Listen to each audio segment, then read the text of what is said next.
Ja, då är vi så gott som klara med båten då. Så för att gå igenom alla stegen lite kort så började ju serien med, jag tog bort havstulpaner under vattenlinjen där på dreven och trimplanen. Så tog vi bort den gula vattenlinjen och sen all organisk smuts på friborden och överbyggnaden.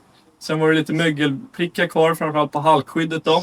Visade hur man tog bort det med sån här klormedel och högtryckstvätt. Och sen efter det så var båten helt ren, så gick vi över till poleringen. Och Ja, där körde vi först den här blåa linjen på friborden. Då började vi med våtsliparen. Sen gick vi på med roterande maskin och rubbing.